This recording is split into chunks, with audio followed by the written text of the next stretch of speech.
So we've covered zone one and zone two of your heart rate training, and today we're going to talk about zone three. There's a lot of value to zone three. It sounds like, when you're in zone two, you're burning fat, and maybe that's where a lot of people want to spend more time.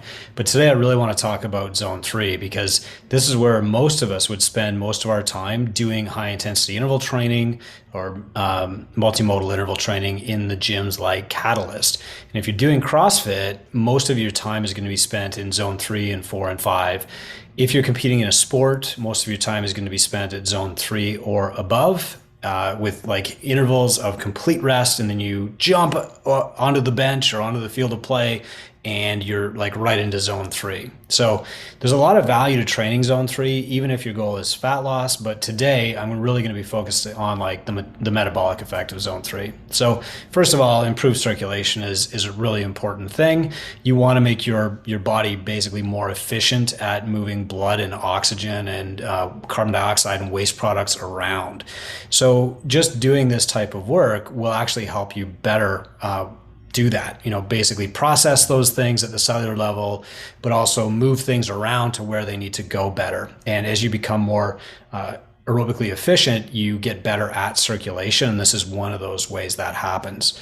You also improve your aerobic capacity, which means that you can do faster air exchange. So you might actually improve your lung capacity, or you might be able to improve the way that you transport oxygen, or the way that you transfer oxygen between the cell and like the muscle or wherever it's going, and the way that you pick up carbon dioxide, and the way you transfer that back to the lung, and the way that you expel better. So diaphragmatic strength, lung capacity, these are all parts of like aerobic capacity. And this is what zone three training really benefits. In zone three, depending on your aerobic state, you're using carbs and fats for fuel. For most of us, we're mostly using carbs, but if somebody has been doing a lot of training on the running or the bike, they might still be burning up to 50% of fats for fuel. And the only way that you test this for sure is to do like metabolic testing.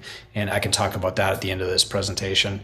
This will ultimately improve your metabolism too. So when you're doing zone three type training, you are using, like slow twitch muscle fiber, but you're also starting to bring in some faster twitch, and faster twitch just uses up more energy. So after a zone three workout, you might feel the metabolic effects. Like you're going to feel amazing afterward. And then 30 to 40 minutes later, you're really, really hungry. And that's just your metabolism cranking up. And that metabolic ramp up lasts for a while. You really speed up your metabolism, and it stays faster for several hours afterward.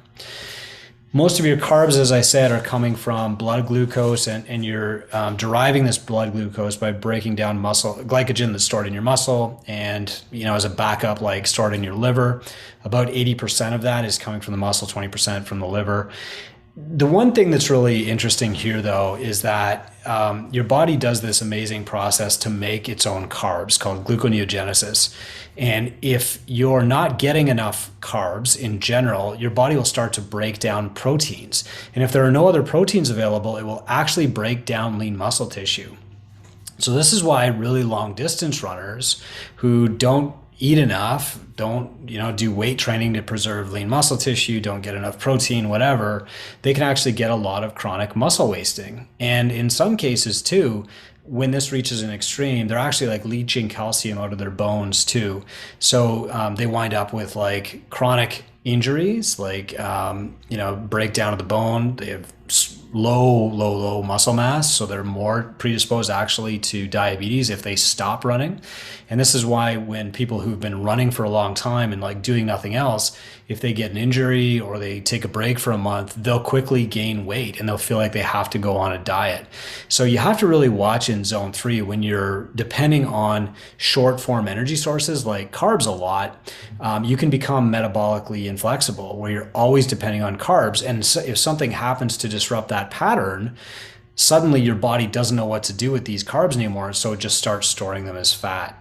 So this is why you want like a variety. You want to train in all 5 zones. No zone is like ideal without any cons, and no zone is like purely bad for you. when you're training in zone 3 and you know that you're going to be entering zone 3 in an event, this is when you want to start like loading up on carbs. Now, the old marathoners used to go and eat like just massive amounts of spaghetti the night before, and that actually works for some people if you're used to it. For most of us, that would cause so much gastric distress that it's like not worth it. But what you want to do is you want to have a strategy for eating before that's pretty high carb. You want to have a strategy for eating during the event that's extremely high carb. So like gels, energy drinks, stuff like that with carbohydrate content. Because if you're in zone 3, like you are burning mostly carbs for fuel, so you got to keep putting more carbs back in. And then right after the event, you want to have fats and proteins. So you want to refill the tank with carbs, but then right after you want to have especially proteins to help you get over the effects of like the catabolic effects of breaking down muscle. And you also want to have some fats too, so that you've got like a replenishment, so that if the next day you go out zone 1, zone 2, you're not just still burning more and more carbs, digging yourself basically a deeper hole. This is a really important zone to train in if you're going to be competing in sport, because as I said, you get off the bench, you don't start out at a walk and then slowly build up to a jog and eventually you sprint. Most of the time in sport, you're off the bench straight to a sprint. So zone 3, 4, 5.